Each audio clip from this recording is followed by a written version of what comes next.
دوستان عزیزم، درود و مهر. امیدوارم حال دلتون عالی باشه. این اسم عجیب رو تا حالا شنیدین؟ کچلیک بشته باش. یه غذای سنتی مازندرانی بدون گوشت و خیلی فوریه که با چند قلم مواد ساده درست میشه، ولی مزهش واقعا محشره و نتیجهش باور نکردنیه.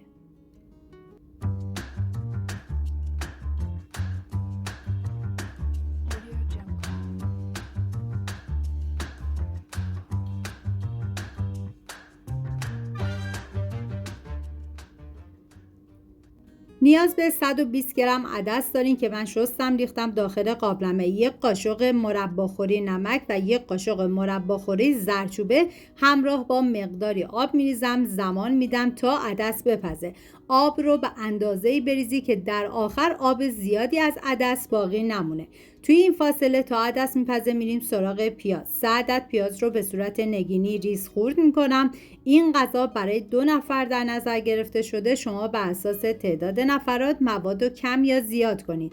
من اندازه ها رو هم در طول ویدیو میگم، هم داخل دیسکریپشن نوشتم. داخل تابه مقداری کره گیاهی ریختم. بعد از داغ شدن پیاز ریز شده رو بهش اضافه میکنم، هم میزنم و میذارم تا پیاز کمی طلایی بشه. 4 حبه سیر رو ریز خورد کنید و بعد از اینکه پیاز تفت خورد سیر ریز شده رو میریزم، هم میزنم و میذارم با حرارت خیلی کم به مدت 10 ثانیه تفت بخوره. 3 عدد کدو سبز رو طبق ویدیو خورد کنید. سعی کنید که پوست کدو سبز رو نگیرید چون خاصیت‌های خیلی زیادی داره. همین که فرم کدو تو غذا حفظ بشه. عزیزانی هم که اگر کدو رو دوست ندارن جایگزین میتونن از بادمجون استفاده کنن. ترکیب کدو سبز و عدس با عطر ادویه‌ها یک غذای ساده ولی فوق‌العاده خوش‌طعم و دلچسب بهمون میده. بدون گوشت، سریع و سیر کننده که واقعاً ارزش امتحان کردن داره.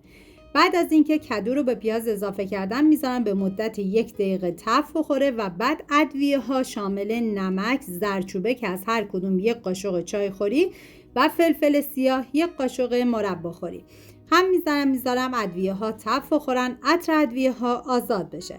1 قاشق غذاخوری سرپر رب و گوجه فرنگی میریزم، هم میزنم و میذارم رب تفت بخوره، رنگ رب باز بشه. واقعا جای تک تک شما دوستان عزیز خالی. این غذا واقعا فوق‌العاده است. بعد از اینکه عدس پخته شد به بقیه مواد اضافه میکنم، هم میزنم. در آخر 1 لیوان آب جوش میریزم و میذارم به مدت نیم ساعت با حرارت کم بپزه.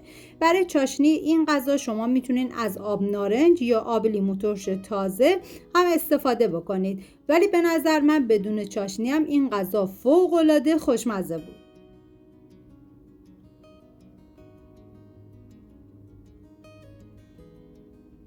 خب کچلی بشته باشه خوشمزه‌مون هم آماده شد. امیدوارم درستش کنین و از طعمش لذت ببرین. اگر این غذای ساده و فوری رو دوست داشتین حتما نظرتون رو برام بنویسید و ویدیو رو لایک کنید. برای دیدن دستورهای ساده و خوشمزه بیشتر کانال رو سابسکرایب کنید. این غذا در کنار یه برنج زعفرونی حسابی میچسبه. سپاس از همراهی همیشگیتون. تا ویدیوی بعدی مراقب خودتون و خوبیهاتون باشید. تا درودی دیگر، بدرود.